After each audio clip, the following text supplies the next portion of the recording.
नमस्कार मित्रांनो, वीर पुरुषांच्या शौर्याच्या आणि पराक्रमाच्या अनेक कथा आपण इतिहासामध्ये वाचल्या आहेत, ऐकलेल्या आहेत.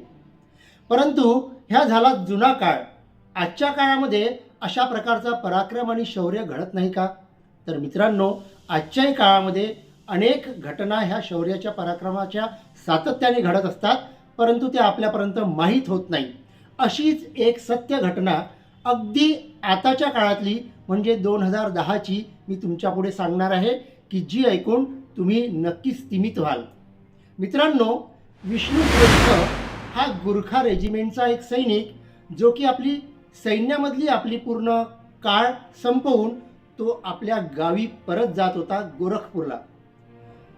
त्याच्या प्रवासामध्ये रेल्वेचा त्याचा प्रवास सुरू होता आणि रात्रीच्या वेळेस एका ठिकाणी रेल्वे थांबविल्या जाते.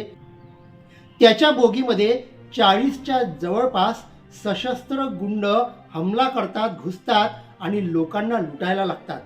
सगळ्या बोगीमध्ये हाहाकार मचतो. त्यावेळेस विष्णुश्रेष्ठ झोपला असतो आणि त्यालाही गुंड उठून त्याच्याकडनं मोबाईल आणि मौल्यवान वस्तू हिसकावून घेतात. तोही त्या सहज देऊन टाकतो. पण सगळ्यांची लूटमार सुरू असताना नंतर त्या गुंडांच्या टीमचा म्होरक्या आणि 1-2 लोकांचं लक्ष विष्णू श्रेष्ठच्या समोरच्या बाकावर बसलेल्या एका सुंदर 18 वर्षाच्या मुलीकडे जातं आणि मग त्या मुलीचा रेप करण्याचा ते प्रयत्न करतात. आणि हे जेव्हा विष्णू श्रेष्ठ बघतो तेव्हा त्याला राहावत नाही. त्याच्यामधलं हिम्मत, शौर्य उफाळून येतं आणि त्याच वेळेस तो आपल्या जवळचा एक छोटासा कुकरी नावाचा चाकू बाहेर काढतो, जो की प्रत्येक गुरखा सैनिक आपल्या जवळ बाळगत असतो. तो काढतो आणि 40ही गुंडांच्या विरोधात लढा द्यायला तयार होतो. मित्रांनो, विचार करा, बरेच आपण असे शौर्याचे आणि हिमतीचे प्रसंग ऐकलेले आहेत, परंतु बऱ्याचदा दोन्ही बाजूला समानता दिसते, आपल्याला बॅलन्स दिसतो. परंतु काही असे उदाहरणं असतात की ज्या ठिकाणी मोठ्या शत्रूपुढे आपल्या हिमतीच्या बळावर पराक्रम गाजवलेला असतो.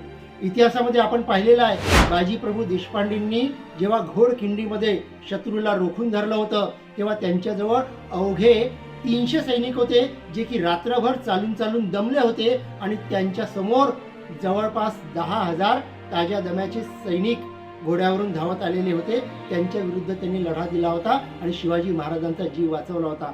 सारागढीचं उदाहरण आपण केसरी सिनेमाच्या माध्यमातून आपल्याला माहीत झालेलंच आहे, की 21 सैनिकांनी जवळपास 10,000 शत्रूंच्या विरोधात लढा दिला होता. आणि या ठिकाणी देखील आपला हा विष्णुश्रेष्ठ एकटा 40 गुंडांच्या विरुद्ध लढा द्यायला जात होता, ज्यांच्याजवळ चाकू, तलवारी आणि बंदूक देखील होती. आणि फक्त एका छोट्या चाकूच्या भरोशावर तो लढा देत होता. मित्रांनो, आपल्या हिमतीच्या आणि शौर्याच्या बळावर त्यांनी 3 गुंडांना लोळवलं, जीवानिशी संपवलं, काही गुंडांना गंभीररित्या जखमी केलं आणि त्याचा पराक्रम बघून इतर गुंड मात्र त्या ट्रेनमधून उतरून पळून गेले. नंतर त्याला देखील अनेक जखमा झाल्या होत्या.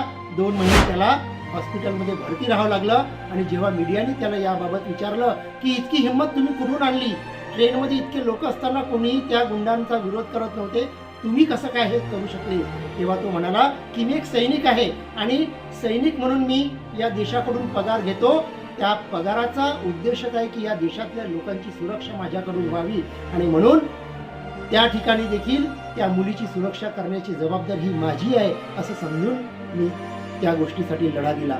मित्रांनो, त्याच्या या शौर्यासाठी भारतीय सेनेकडून त्याला मग सेना पदक मिळालं आणि त्या मुलीच्या घरच्यांनी त्याला मोठी रक्कम बक्षीस म्हणून देऊ केली, ती पण त्यांनी नाकारली.